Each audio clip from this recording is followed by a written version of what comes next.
Hello everyone, welcome to Easy Notes of Bio. I hope you are all good. Today we are going to talk about learned behavior. Animal behavior को जो part है that's learned behavior. इसके बहुत सारे lectures हमने किए हैं animal behaviour के. अब आज हम learned behavior के बारे में पढ़ेंगे. सी थॉट was a scientist जिसने डिफाइन किया लर्निंग को as a long lasting experience. Long lasting adaptive change मतलब क्या है इस चीज़ का. इसका मतलब है कि एक बार एनिमल ने कुछ याद रखा, एनिमल ने कुछ याद किया, उसको वो बहुत लंबे समय तक याद रहेगा. वो एनिमल उस चीज़ को अडेप्ट करता है, उस चेंज को अडेप्ट करता है. आपको ये एग्जाम्पल से समझ आ जाएगा. फॉर एग्जाम्पल खेत होते हैं हमारे पास, वहाँ पे क्या होता है, बहुत सारे बर्ड्स जो होते हैं वो नुकसान पहुँचाते हैं, हमारे फसल को, क्रॉप्स को नुकसान पहुँचाते हैं. सो व्हाट वी डू, हम लाते हैं स्केयर क्रो को. ठीक है, हम उसको रखते हैं बाग में लगा के. पहले पहले क्या था, बर्ड्स जो थी वो डर जाती थी उस स्केयर क्रो से, बट विद टाइम उनको कुछ डर नहीं लगता है उससे. उनको बिहेवियर में चेंज आता है, उनको लगता है कि ये जो ये स्केयर क्रो है ये हमें हार्म नहीं पहुंचा सकता है. तो वो क्या करती है, स्केयर क्रो भी होता है बाग में और वो भी फसल खाना स्टार्ट करती है, उनको कुछ डर नहीं लगता है. Thorpe defined learning as a long-lasting adaptive change in behavior resulting from past experience. उन्होंने किया ना, फॉर एग्जांपल बर्ड्स जो है उन्होंने एक्सपीरियंस किया, उन्होंने देखा कि ये जो स्केयर क्रो है ये हमें हार्म नहीं पहुंचाएगा. सो उसके बाद वो अच्छे से बैठने लगे. ठीक है, वो डरने नहीं लगे. हेंस इट इज एक्वायर्ड, ये एक्वायर करता है एक animal during the life time of an individual. अब करेक्टरिस्टिक्स क्या है लर्नड बिहेवियर के. It is acquired during the life of an organism as we said. ठीक है, due to constant experience. Learning is flexible. Flexible का मतलब है animal जो है वो भूल भी सकता है इससे. It is not species specific, ये स्पीशीज स्पेसिफिक नहीं है. कुछ दिखाएंगे ये बिहेवियर, कुछ नहीं दिखाएंगे ये बिहेवियर. ठीक है, it is not inherited and it's definitely not inherited. अगर पेरेंट के पास ये बिहेवियर है, उसने एक्सपीरियंस किया ये, क्योंकि ये it's based on experience. That is the motto of this learned behaviour. Learn किया है, अडेप्ट किया है, एक्वायर किया है. ठीक है, सो इट्स नॉट इनहेरिटेड, ये इनहेरिटेड नहीं है, पेरेंट से ऑफस्प्रिंग तक ये नहीं जाएगा. अब है टाइप्स ऑफ लर्निंग. लर्निंग के दो टाइप्स होते हैं, फ्लेक्सिबल और restricted. Flexible as I said वो भूल भी सकता है इंसान. ठीक है, और रेस्ट्रिक्टेड का मतलब है एक बार इंडिविजुअल या एनिमल ने सीख लिया वो कभी नहीं भूलेगा. फ्लेक्सिबल में पहले ही आता है हैबिचुएशन, दूसरा क्लासिकल कंडीशनिंग, तीसरा ट्रायल एंड एरर, चौथा लेटेंट लर्निंग, फिफ्थ डिस्क्रिमिनेशन.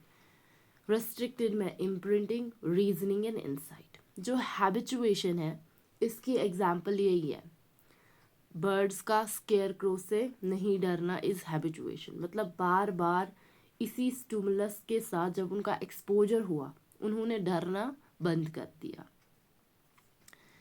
वैसे इसमें बहुत सारी एग्जाम्पल्स आती है, जैसे कि कुछ डॉग्स होते हैं, प्रेरी डॉग्स उनको कहते हैं, वो अलार्म कॉल्स देते हैं, वो भौंकना स्टार्ट करते हैं जब उनको लगता है कि प्रेडेटर सामने से आ रहा है.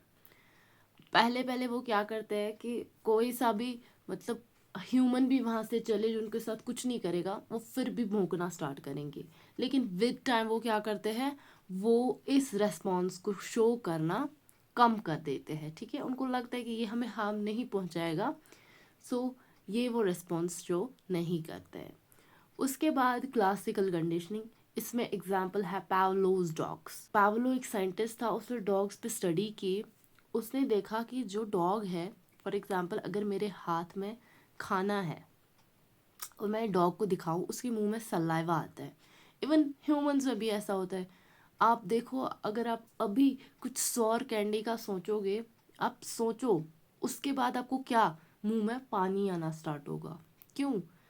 क्योंकि हमें दिमाग में है कि भाई सॉर कैंडी का टेस्ट ऐसा होता है और हमें मुंह में पानी आ जाता है, ठीक है, या फिर हमें भूख लगती है या फिर किसी चीज़ का हम सोचते हैं हमें मुंह में पानी आता है। वैसे ही डॉग्स को क्या है, जब उनको खाना दिखाते हैं उसके मुंह में पानी आना स्टार्ट होता है, ठीक है। अब पाब्लो ने क्या किया, उसने जब कुत्ते को खाना दिया, उसने एक साइड से खाना दिया और एक साइड से वो घंटी बजा रहा था, बेल थी उसके हाथ में, वो घंटी बजा रहा था।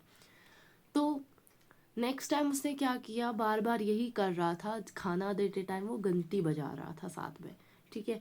एक बार उसने क्या किया, उसने बस घंटी बजा दी और डॉग जो है उसने सलाइवा प्रोड्यूस करना स्टार्ट कर दिया। खाना तो था ही नहीं उधर, लेकिन घंटी बजाने से जो कुत्ता है उसके दिमाग की घंटी बज गई, उसको लगा भाई खाने की घंटी है, मुझे खाना दिया जाएगा, ठीक है। सो इसको हम बोलते हैं क्लासिकल कंडीशनिंग, मतलब इसमें एनिमल जो है वो एसोसिएट करता है, इट्स कॉल्ड एसोसिएटिव लर्निंग। उसके बाद है ट्रायल एंड एरर। इसमें क्या होता है, इसमें पनिशमेंट्स होती है और रिवॉर्ड्स होते हैं। हम आगे ये एक्सप्लेन करेंगे अच्छे से, कमिंग वीडियोस में अच्छे से एक्सप्लेन करूँगी मैं। लेटेंट लर्निंग, लेटेंट भी एक टाइप ऑफ लर्निंग है। फॉर एग्जांपल आपकी ममा जो है उसने स्वीट्स ऊपर रखी है शेल्फ पे ताकि आप वहाँ पहुँच ना पाओ, बट आप जो है आपको दिख गई वो स्वीट्स, अब आप क्या करोगे, स्टैंडिंग टूल लोगे, उस पर खड़ा हो जाओगे, ऊपर रखा हुआ स्वीट जो है वो आप ले लोगे। तो मतलब आप में ये था, आप ये कर सकते थे, ठीक है, आप ये कर सकते थे, लेकिन अब मजबूरी क्या पड़ी, अब मजबूरी थी कि आपको वो स्वीट चाहिए था, आपने वो बिहेवियर तभी शो किया। इसको हम लेटर लर्निंग कहते हैं। डिस्क्रिमिनेशन, डिस्क्रिमिनेशन फॉर एग्जाम्पल एक मंकी है, उसको हम 2 ब्लॉक्स देते हैं, अगर वो रेक्टेंगुलर ब्लॉक को लेगा तो उसको बनाना मिलेगा, और अगर वो ट्रायंगुलर ब्लॉक को लेगा तो उसको शॉक लगेगा।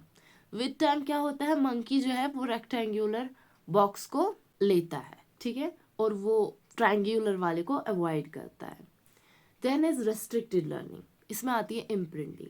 एज वी सेड कि रेस्ट्रिक्टेड में एक बार इंसान ने याद रखा वो कभी नहीं भूलता है। ये एक साइंटिस्ट ने एक्सपेरिमेंट किया था, उसे क्या किया था, जब डकलिंग्स जो है वो हैच हो गई, ठीक है, अंडे से डकलिंग्स हैच हो गई, और तब वही बंदा था, तब वही बंदा जो मूविंग ऑब्जेक्ट था, उन डकलिंग्स को क्या लगा, ये हमारी ममा है, ठीक है। तो इन डकलिंग्स को क्या होता है, किसी भी मूविंग ऑब्जेक्ट को जब ये अपने क्रिटिकल पीरियड, क्रिटिकल पीरियड क्या है, यही हैचिंग, हैचिंग के टाइम पहले ही इस मूविंग चीज़ को देखते हैं, इनको लगता है यही उनका पेरेंट है, ठीक है।